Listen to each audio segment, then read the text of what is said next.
Ah,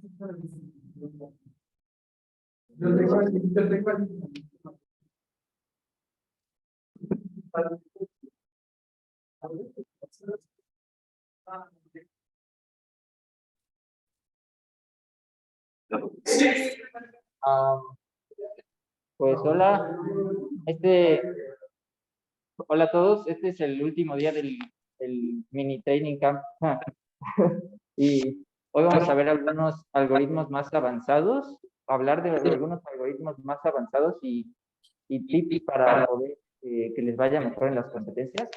Entonces podemos empezar, por favor, la siguiente. Vamos a hablar de algunos hacks, algunos temas avanzados, como por ejemplo este árbol que se llama Tree, que es una estructura de datos que tiene algunas cualidades interesantes, y una guía para clasificar mundial que está muy útil, que es como un Excel, que viene como con temas. Y bueno, pues los primeros hacks, David ya había hablado un poco de los macros en los que puedes dibujar algo de forma como mucho más veloz, sin tener que escribir el cout para cada variable que quieras dibujar. Entonces se pueden definir de forma como efectiva, también para poner como líneas y para que puedan ver en su programa como separaciones y aislar las cosas que están viendo más fácil. Esta línea de hacer, creo que también existe esta palabra reservada en Python, sirve para verificar que una condición, que en este caso es si x es mayor a 0, si no, pues les manda un error. Y esta EDB es un debugger de C++, lo pueden utilizar para dibujar de forma más detallada y las líneas errores y etcétera. Y estas son algunas cosas muy útiles que incluye C++, como sort. Ustedes pueden dar su propia función para ordenar ciertos tipos de datos. Eso es lo que iría en algoritmo. Creo que también hay funciones ya para ordenar incluidas. Y bueno, también lo mismo con find, es como el ordenamiento y la búsqueda. Y lo mismo para encontrar el máximo y el mínimo. El lower bound y el upper bound, creo que era para encontrar los más inmediatamente mayores o menores, pero no sé si vas a complementar aquí. Sí, justamente esos dos son como la búsqueda binaria, pero ya implementada. Entonces, ¿se acuerdan que la vez pasada hicimos la búsqueda binaria como desde cero, ¿no? Como con el algoritmo, la función y todo eso. Pero el lenguaje pues ya tiene eso implementado, entonces igual lo pueden aplicar. Nada más es cosa de pues ver la referencia de esas funciones. Y justamente lo que hace upper bound y lower bound es que le regresa no el elemento, sino un apuntador. Entonces también hay que saber un poco de apuntadores justo en C++. A lo mejor en Python hay alguna función parecida, pero no estoy muy seguro. Pero sí, en una estructura de datos como vector, map, set, cosas así, le dan lower bound o upper bound y le regresa justamente lower bound, el elemento menor no, mayor o igual al propio elemento que le manden, y el upper bound, el estrictamente mayor. Si, por ejemplo, quieren encontrar el estrictamente menor, pues hacen lower bound, que les da el mayor igual, y a ese le restan uno al apuntador y ya con eso obtienen el menor, ¿no? Entonces esos hacks igual sirven como búsqueda binaria, justamente como ese algoritmo, pues lo saca en log_n, ¿no? Bueno, y esos son los hacks. Puedes pasar a la siguiente, por favor.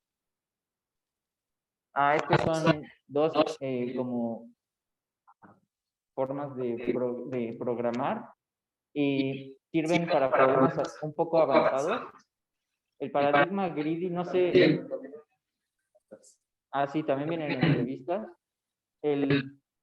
La forma de programar greedy está basada en, pues, como el nombre lo dice, la traducción, no sé cuál sea precisamente al español, sería como avaricioso, exacto, algo así.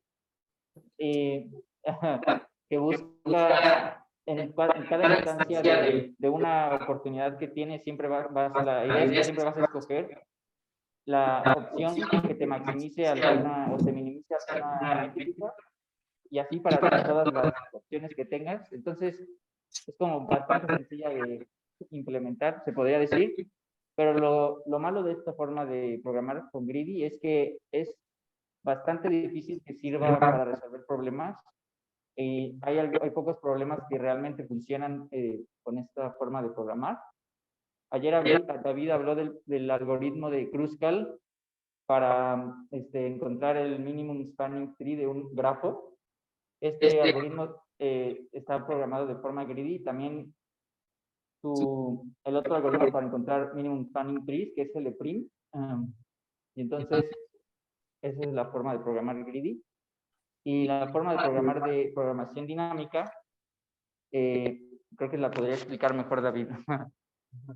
Pues es básicamente lo mismo, o sea, los dos son como muy, muy parecidos, pero la diferencia de la DP, la Dynamic Programming, es que es simplemente como una función recursiva que se calcula muchas veces. Imagínense, bueno, de hecho, el ejemplo como más que más se repite para explicar la DP es justamente el ejemplo de Fibonacci, ¿no? Imagínense el árbol de Fibonacci. O sea, cuando mandan a llamar Fibonacci de algo, la función de Fibonacci es justamente una función recursiva, ¿no? Entonces, Fibonacci de n se define como Fibonacci del anterior y del anterior, ¿no? N menos. Pero si programan eso nada más en la computadora, bueno, creo que sería un buen sitio de dibujarlo. Les va a dar algo como, digamos, f de, no sé si ya 5 sea bastante grande, pero digamos 5, ¿no? F de 5. F de 5 manda a llamar a F de 4 y este manda a llamar también a F de 3, ¿no? Pero el F de 4 manda a llamar al F de 3 y manda a llamar al F de 2. Luego el F de 2, el F de 3 manda a llamar al F de 2 y al F de 1. Y este, pues igual manda a llamar al 1 y de 0, ¿no? Este al de 1 y al de 0. Y este pues, va a ser básicamente lo mismo que lo que está acá. Entonces, el árbol se extiende. Y ya si mandamos a llamar a F de 6 más arriba, pues va a mandar a llamar a F de 4, que es todo lo que está acá. Entonces, si se imaginan que va a ser un árbol gigantesco, ¿no? Justamente tiene muchas cosas repetidas. O sea, F de 3 sale aquí, sale acá. Si tuviéramos F de 6 acá, saldría F de 4 acá. Y pues lo que resulta de esto es que ya con números incluso bastante pequeños de Fibonacci, como 40 o algo así, ya su computadora muere. Entonces, lo que se hace en este caso es justamente hacer la programación dinámica. Y no es nada más complicado que simplemente checar si en algún momento ya habíamos pasado por aquí, guardarlo en algún lugar, le ponemos un asterisco. Cuando regrese recursivamente, pues dice, este ya lo tengo. Entonces no hagas nada, sino nada más regresa el valor que ya tenías.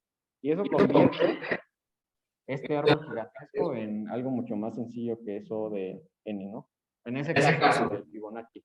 En otros casos, pues van a dar diferentes, como n cuadrada o n log n. A veces n explica, pero igual depende como particular del problema. Y bueno, esa es una descripción breve de la DP.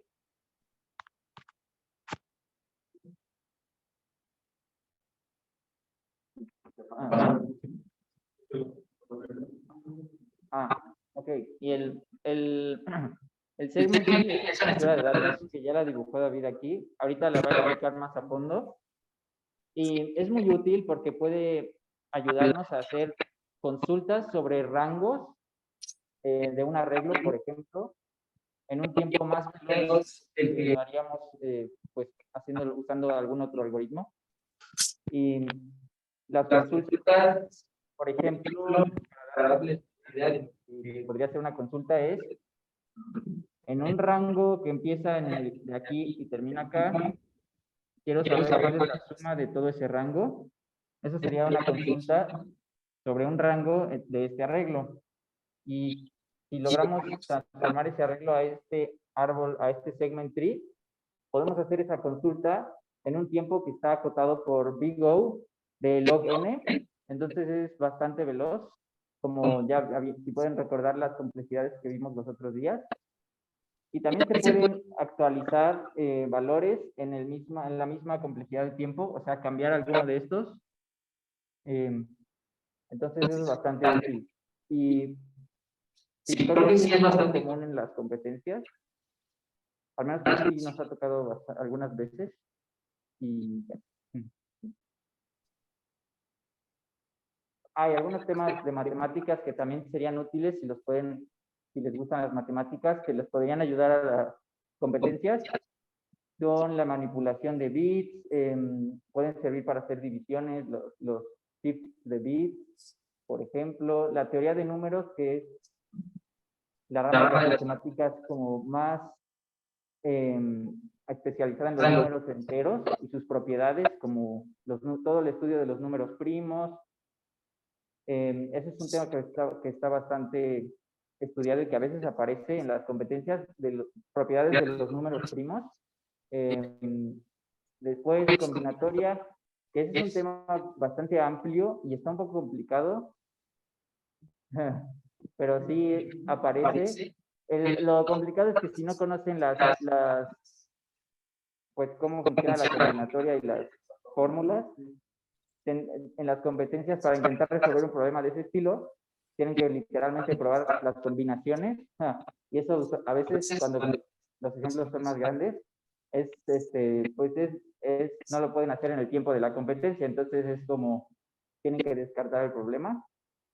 Y otros temas como probabilidad, el de teoría de juegos es bastante interesante porque es el estudio de los juegos como tratando de ver si se puede ganar o no.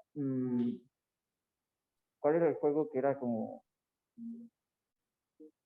No me acuerdo. Bueno, el chiste es que algunos problemas relacionados con teoría de juegos se pueden resolver haciendo simulaciones y, o sea, el problema es como si literal estuvieras jugando contra la computadora.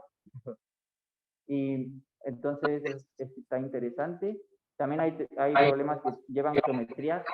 No sé si en la competencia los que asistieron al anterior, había un problema que te decían que había, creo que era un cuadrado, y había un punto en el centro, y después había otro punto en el cuadrado, y tenías que ver cuántas veces pues, tenías que llevar el punto a alguna de las esquinas, más o menos dividiendo la distancia entre dos, para llegar al punto que te pedían. Ese es un problema pues, que parecía como que se podía usar con geometría. Está muy interesante. Y bueno, aquí Ari puso que muchos equipos tienen un matemático. Sí, en las competencias, yo recuerdo que fuimos a la del regional y algunos equipos decían que había una persona especializada en matemáticas, hasta de la misma carrera. Entonces eso está bastante interesante como para tener las fórmulas y todo más disponible. Y ya esos son los temas avanzados de matemáticas. No. Ah, sí. Como pueden ver, esta es una guía que contiene como algunos temas para poder clasificar al mundial. También vienen como consejos, ahí pueden ver las notas. ¿Así se ve? Ah.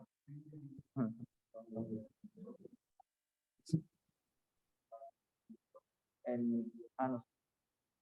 Sí. Entonces, ven que hasta están ordenados por prioridad, que algunos algoritmos por alguna razón aparecen más que los demás y es más útil conocerlos mejor que los demás porque tienen más probabilidad de que puedan resolver un problema con esos. Y entonces, como pueden ver, están DFS, BFS, DP, que es lo que acaba de hablar David. Binary Search Tree, después abajo el Segment Trees, que es lo que va a hablar ahorita pues vamos a hablar un poco. Dijkstra, más de T, Kruskal por allá, que ya hablamos también un poco. Y bueno, luego los temas un poco más avanzados, que pueden ser teoría de juegos, el Maximum Bipartite Matching. Sí. En una competencia del Maximum Bipartite Matching, estuvimos como no sé cuántas horas intentando, y luego Luis dijo, pues eso es un Maximum Bipartite Matching. Todos como de, pues es cierto, ya salió como en 10 minutos, entonces sí, está bueno. Ese algoritmo está padre, y ya, no sé qué más hay más abajo. ¿Es todo? Bien.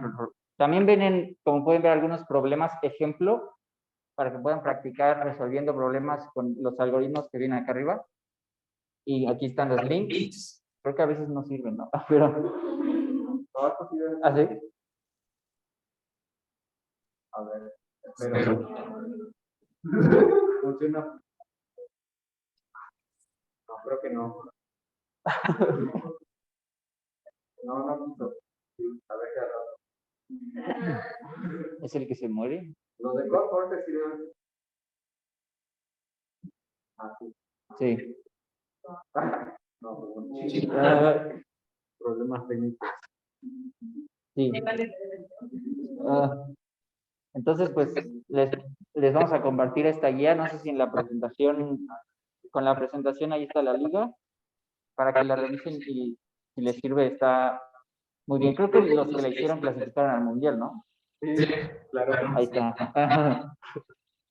Entonces, esa es la guía. Y creo que esto de la presentación.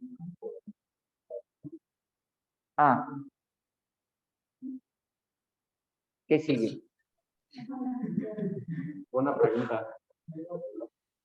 Sí, no sé si recuerdan esa cita que dice que los training camps son lo mejor y que hasta nos deberían pagar, la escuela nos debería pagar los training camps. No sé de dónde viene esa cita. Pues de Ari, ¿no? ¿Es de Ari? Ok.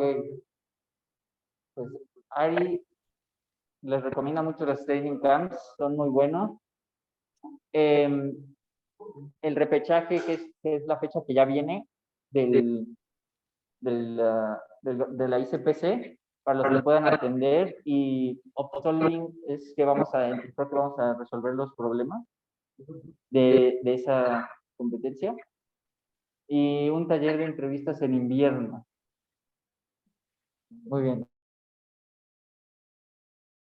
Entonces, creo que ahora el canal es el del Training Camp, ¿sí, no? ¿No lo quieres poner? ¿El canal?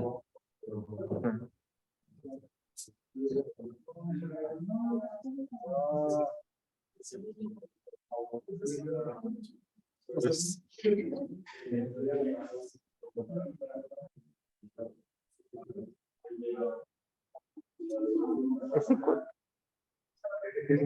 de Brasil? Está en portugués. Este canal es de un training camp, pueden ver, pero este está en portugués. Había uno que estaba en español.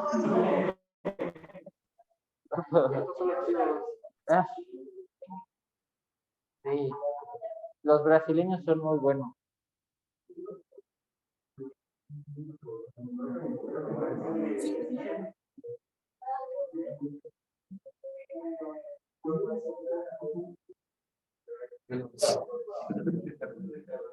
Yo pensé que desde el training camp, bueno. No, pero el otro es el training camp. No. Eso ya lo habíamos enseñado. ¿Ah, sí?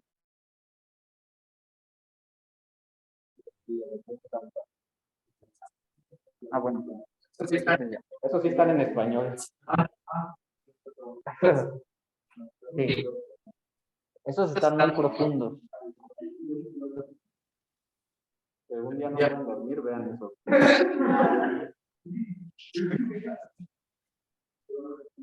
Ahora sí, ya.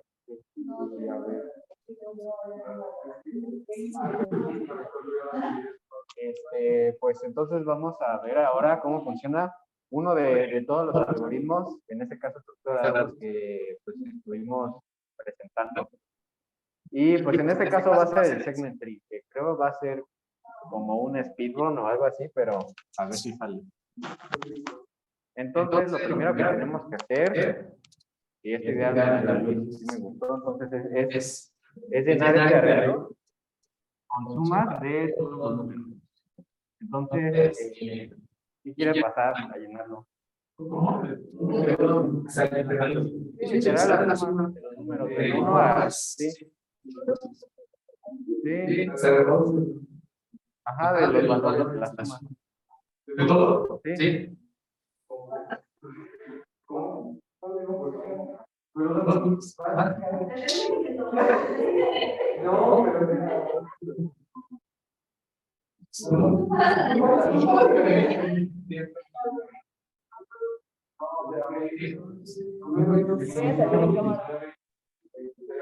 Creo que está muy arriba. Sale en nuestras cabezas. Sí, la suma. Sí, la suma. La suma. De todo. No, pero sé escribir la suma uno por uno. Sí. No, pero o sea, la suma 6, ¿no? 2, 6, 7.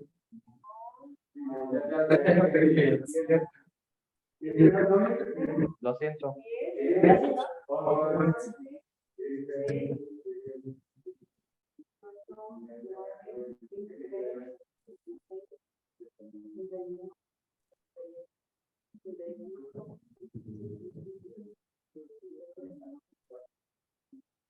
Excelente.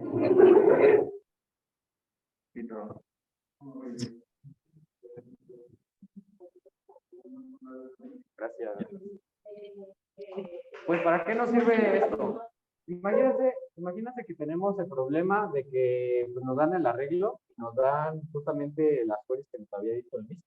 Digamos que nos preguntan, ¿cuál es la suma de, no sé, del 5, o sea, del índice 5 al índice 10? Entonces, lo que ustedes harían si hicieran la fuerza bruta, pues es simplemente, pues hago un for que vaya desde el 5 hasta el 10, ¿no?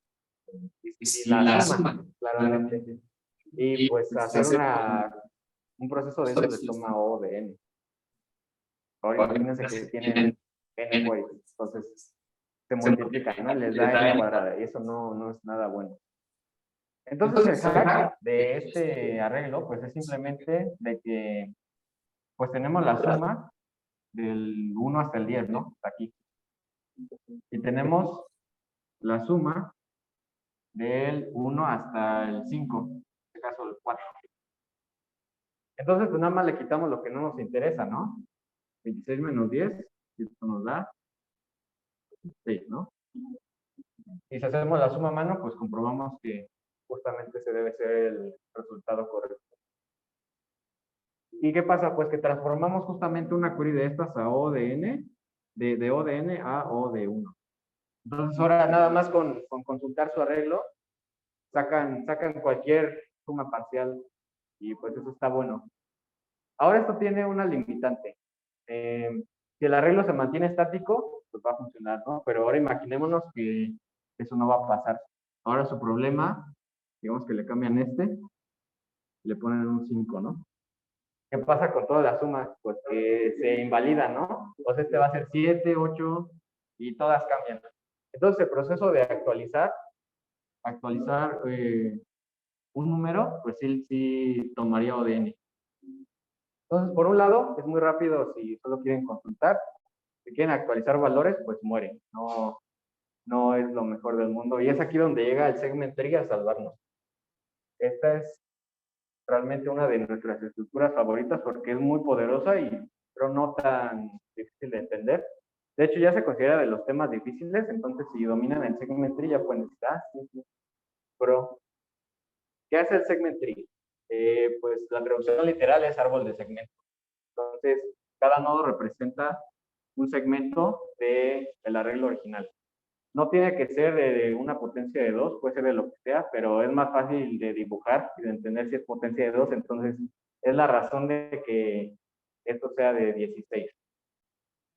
Entonces, como construimos el segment tree, es justamente que los nodos de hasta abajo son cada uno de los valores individuales de la suma, entonces sería 2, 5, 1, 3, 1, 5.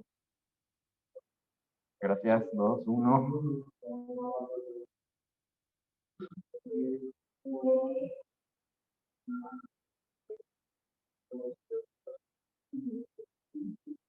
Y justamente los nodos que son el padre de los otros dos nodos, se calcula como la operación que ustedes quieran hacer. En este caso la suma, pero pues el segment tree también le soporta multiplicación, división, MCD, máximo, justamente hay segment trees de máximos que te dan el máximo en un rango o el mínimo en un rango. Y de hecho eso es algo que no podrían hacer con este porque el máximo, por ejemplo, no tiene inverso, ¿no? Si ya tienen el máximo de aquí a acá, tienen el máximo de aquí a acá, pues ¿cómo se lo quitan? Eso no va a funcionar. Y con el segment tree sí funciona. 6, 3, 7, 6, 5, 3, ¿no? Y entonces seguimos calculando la suma. Esto nos da 11, 9, justamente 8. Esto nos da 20. Esto 21, ¿no? Y 41 justamente porque cambiamos el 4 así. Entonces, ahora cada nodo es responsable como de un subrango, ¿no? Que son los que están dibujados aquí. Y con estos podemos ir construyendo el rango que nosotros queramos. Un rango interesante, digamos que queremos saber la suma del rango del 3 al 16. Esto funciona de manera recursiva. Entonces empezamos aquí, empezamos desde la raíz. Y lo que nos preguntamos es la mitad de este rango. No, más bien la mitad de este rango, perdón. La mitad, o sea, como si partiéramos del segment tree, ¿no? A la mitad. Entonces, la mitad de eso nos da, es igual que la búsqueda binaria, 1 más 16 sobre 2, que les da 8. Es la suma entera. Entonces, lo que hacemos es preguntar, primero si tenemos un segmento de rango del lado izquierdo, ¿no? Imaginemos que esto es el 8. Entonces, nuestro rango está así, 3 a 10.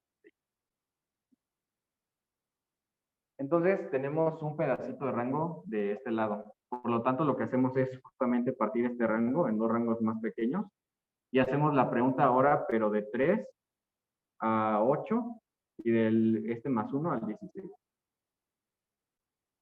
Entonces, como lo partimos en dos, justamente podemos hacer la misma pregunta, pero a cada uno de los hijos. Entonces, este primer rango se va a este nodo de acá, hace la misma operación, es decir, se divide a la mitad. Esta mitad nos daría 1 más 8 sobre 2, 4, ¿no? Y entonces hace lo mismo. Aquí está el 4. Aquí tenemos el rango de 3 a 8. Y pues dice, pues lo parto, ¿no? En un rango de 3 a 4 y de 5 a 8, ¿no? Y hace la query, pero sobre los ciclos.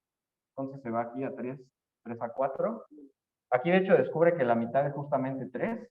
Entonces dice, pues para acá ya no tengo nada que hacer, ¿no? Porque eso no me interesa. Se va a este nodo. Descubre que el rango que está buscando, que es este de acá, es exactamente igual al nodo que tenemos ahí, ¿no? Es decir, que está completamente contenido. Y quiere decir que entonces la respuesta de este nodo nos va a complementar a la respuesta total de la suma. Por lo tanto, pues este simplemente regresa su valor de 4. Dice, pues mi suma es 4, ¿no? Como este ya sacó las queries de los dos hijos, en realidad nada más fue una, regresa y dice, pues mi respuesta es 4, ¿no? Regresa recursivamente a este nodo, se va acá, pregunta por el rango de justamente 5 a 8, ahora pregunta por este, descubre que es el rango completo, entonces ya no tiene que hacer nada más, ya tiene su respuesta, lo regresa, dice, pues mi respuesta es 9, ¿no? Este ya calculó los dos, entonces dice, pues mi respuesta es 13, ¿no? Regresa al nodo raíz recursivamente y se va a este nodo justamente preguntando por el otro pedacito de rango que nos tenemos aquí. Descubre que es justamente el rango completamente contenido, pues nada más se regresa a los puntos. Y ya que este tiene sus dos respuestas, finalmente saca la suma, ¿no? Que es de 34. Y pues si hiciéramos esa suma a manita, pues esperaría que diera lo mismo, pero vamos a confiar que hicimos todo bien. Y pues eso es como hace realmente las sumas el segment tree. O sea, pueden preguntarle cualquier rango que quieran y recursivamente lo va a calcular correctamente. Justamente hacer este cálculo de queries se tarda log n. Porque va a usar a lo más log n pedacitos de rangos. Eso es una demostración que no vamos a ver, pero tienen que dar su salto de fe. Esta query es más tardada, tiempo de complejidad que la query, pero el segment tree nos permite actualizar valores. Ahora digamos que queremos actualizar el valor de, no sé, de este 5. Le ponemos un 2, ¿no? Entonces era el 11.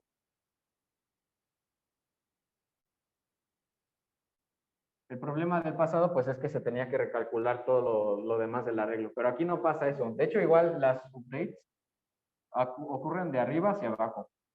Entonces aquí llega y le dice, pues quiero actualizar el índice, ¿cuál era? El 11, ¿no? Con el valor de 2. Entonces llega esta query a este nodo. Luego se pregunta, a ver, ¿para dónde está este índice? ¿Está para acá o para acá? Pues está para acá, ¿no? Entonces le manda la query acá y dice, pues actualiza el 11 con valor 2. Y pues este se pregunta, a ver, ¿está para acá o para acá? Dice, está para acá. Entonces se la manda, actualiza el 11 con valor 2. Dice, a ver, ¿para dónde está? Dice, encuentra, está acá. Está el 11 con valor 2. Dice, a ver, ¿para dónde está? Y finalmente llega al nodo que es el único elemento, ¿no? Ahí le cambia el valor. Bueno, ya le habíamos cambiado. Entonces, se cambia el valor, regresa recursivamente. Cuando regresa al nodo anterior, lo que pasa es que simplemente se recalcula la suma. Entonces, este pasa a ser un 3. Regresa recursivamente a este nodo de acá. Y se ve la nueva suma, justamente es 10. Entre estos dos, la suma es de 18. Y regresa acá, justamente, y calcula la nueva suma, que es de 38. Y ya tenemos todas las sumas actualizadas otra vez y podemos seguir haciendo preguntas y no va a haber ningún problema porque todos los valores están bien. Entonces, hacer actualizaciones también nos toma log n. Este está más fácil de ver porque, pues, si se dan cuenta, lo único que hacemos es bajar todos los niveles del árbol. Y como es un árbol binario, la altura del árbol binario es justamente log n, ¿no? Porque si sumamos todos nos da n. De hecho, 2n, 2n menos 1. Pero si subimos todo, pues nos da la altura log n. Esa es la complejidad. Entonces quedamos que con el segment tree se pueden hacer actualizaciones de los elementos, se pueden hacer queries y no solamente funciona con sumas, sino también con elementos o operaciones que no tienen inverso como el máximo mínimo. Podrían hacer un segment tree de máximo, luego preguntarle nada más, a ver, dame el máximo en un rango. Y eso es algo que sí llega a aparecer bastante los concursos. Y en vez de hacerlo con la fuerza bruta, que sería hacer un for por todos los rangos, pues nada más usan el segment tree y ya les da. Entonces, a lo mejor nos da un poquito de tiempo ver la implementación. Bueno, antes de eso, ¿tienen alguna pregunta o está todo chido? Excelente.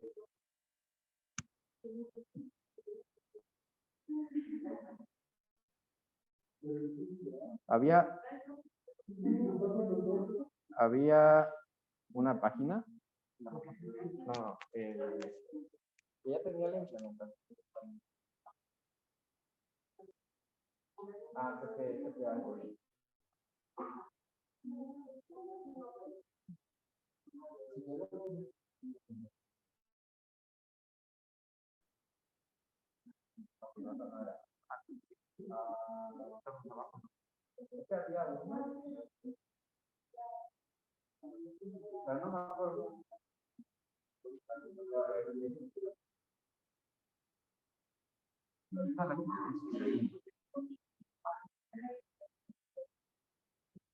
Bueno, pues, sí. A ver, ya la encontramos. No, pero está fea.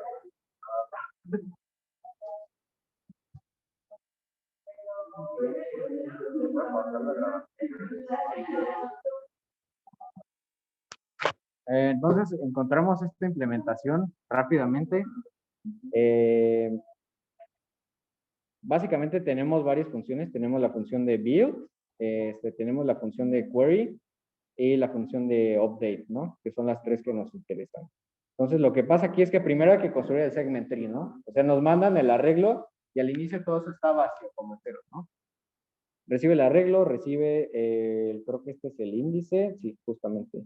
Recibe, estos son los límites del rango, es decir, que esta se manda a llamar primero pues con 1 y 16, ¿no? Que es el tamaño original. Entonces esta es una función recursiva, simplemente checa si el rango es de 1, que sería que ya llegamos hasta abajo, ¿no? Hasta el final. Y pues simplemente le pone el valor de A y se lo pone en el nodo actual. Si no hemos llegado hasta el final, pues simplemente calcula la mitad, que quedamos que era límite inferior más límite superior sobre 2.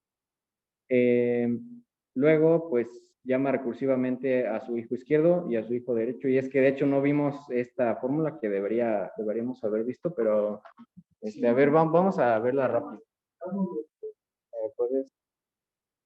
Lo que pasa es que este segment tree pues se representa en la computadora como un simple arreglo, ¿no? Entonces lo que pasa es que cada uno de estos tiene índices. Ahora esta ahí no va a ser el índice del arreglo real, sino del arreglo del segment tree, ¿no?